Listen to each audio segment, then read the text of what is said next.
Guys, अगर आप लोग टीवी के शौकीन हैं तो एक चीज आप लोगों ने गौर करी होगी कि एक मूवी ऐसी है जिसे सेट मैक्स या सोनी मैक्स पे बार बार दिखाया जाता है।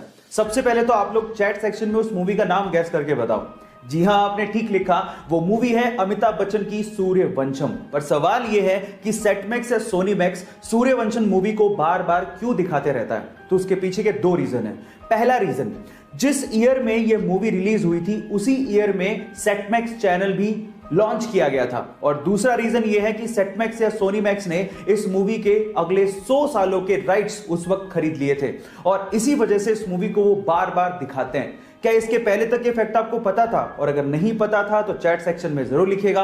और वाइल्ड लाइफ फोटोग्राफी अवार्ड एक ऐसा अवार्ड जो उस इंसान को दिया जाता है जो कि इंसानों को छोड़ के इस धरती पर जितने भी जीव जंतु रहते हैं उनकी उस यूनिक टाइमिंग पे फोटो खींचे जिसे देखने के बाद सिर्फ एक ही बात जुबान पर हो, वाह क्या टाइमिंग है। तो यही अवार्ड 2019 में उस पिक्चर को दिया गया जो कि लंदन के एक अंडरग्राउंड रेलवे स्टेशन पर खींची गई थी। यह पिक्चर इतनी यूनिक थी और इसकी टाइमिंग इतनी लाजवाब थी कि आप लोग देखते रह जाओगे। इस पिक्चर में दो चूहे एक दूसरे के साथ कुछ ऐसे घुसंडबाजी कर रहे हैं जैसे कि दो इंसान लड़ रहे हो। वाह क्या टाइमिंग है। गाइस, ये पिक्चर देख के आपको कैसा लगा चैट सेक्शन में जरूर लिखिएगा। और गाइस, इंडिया में जब एग्जाम होता है ना तो हमारे यहाँ के स्टूडेंट गर्मियों में तो चलो नहा के ही जाते हैं एग्जाम देने, लेकिन वो लोग सर्दियों में इनफैक्ट कड़ाके की ठंड में भी नहा के जाते हैं एग्जाम के चक्कर में।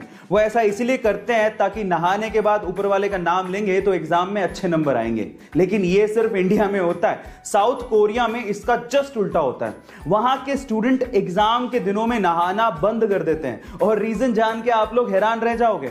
उनका यह मानना है कि अगर एग्जाम के दिनों में नहाए तो ऊपर पानी जैसे ही पड़ेगा वो सारा का सारा पढ़ाई किया हुआ पानी के साथ ही बह के निकल जाएगा। Oh my God. गाइस, इसके बारे में आपका क्या ख्याल है चैट सेक्शन में जरूर लिखिएगा। और क्या आप भी एग्जाम में नहा के जाते हैं ये भी चैट सेक्शन में बताइएगा। जिस उम्र में लड़के और लड़कियां ब्रेकअप और पैचअप के खेल में बिजी होते हैं उस उम्र में इस लड़के ने सोचा कि मैं अपना स्टार्टअप शुरू करूंगा। 17 साल की छोटी सी उम्र में उसने अपना कॉलेज ड्रॉप आउट कर दिया, वो भी अपने पेरेंट्स को बिना बताए, और अपना स्टार्टअप शुरू किया। हालांकि वो स्टार्टअप इतना नहीं चल पाया, फेल हो गया, लेकिन उसने हार नहीं मानी।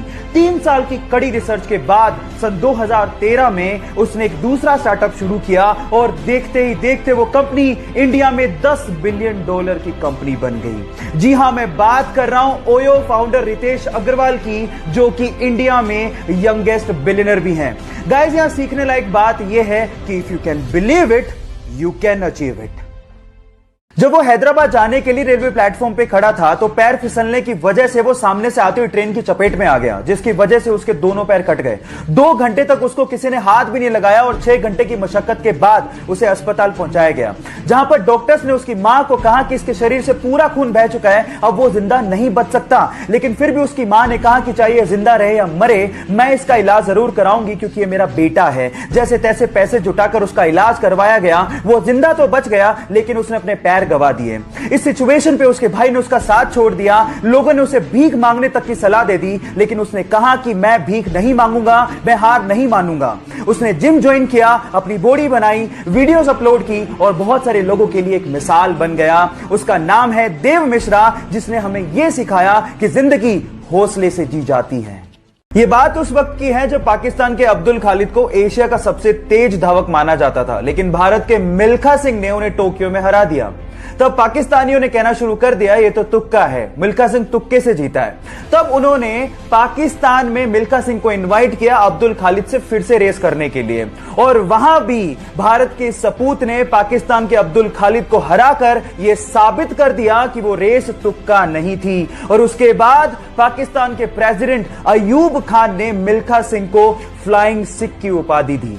आज से दुनिया तुम्हें एक सिख नहीं बल्कि फ्लाइंग सिख के नाम से जानेगी। सलाम है ऐसे सिख को जिसने भारत का नाम रोशन किया और हमारा सिर फख्र से ऊंचा किया। 1997 में पैराशूटिंग के दौरान उसका पैराशूट ही नहीं खुला और वो सीधे जमीन पर आकर गिरा। बुरी तरह से जख्मी होने के बाद वो कई महीने तक हॉस्पिटलाइज रहा, लेकिन उसके बावजूद भी उसके अंदर का एडवेंचर का जुनून खत्म ही नहीं हुआ। जैसे तैसे रिकवर करने के बाद माउंट एवरेस्ट को फतेह करने के अपने बचपन के सपने को पूरा करने के लिए निकल पड़ा और 23 साल की छोटी सी उम्र में उसने माउंट एवरेस्ट को फतेह कर डाला और यह कारनामा करने वाला यंगेस्ट ब्रिटिशर बना। Yes, I am talking about Bear Grylls, जो कि अपनी मैन वर्सेस वाइल्ड सीरीज के लिए विश्व विख्यात हैं। गाइस, यहां सीखने लायक बात यह है कि लाइफ में प्रॉब्लम्स सबके आती हैं, लेकिन जो उसका डट के सामना करते हैं लोग उसी के बारे में चर्चा करते हैं।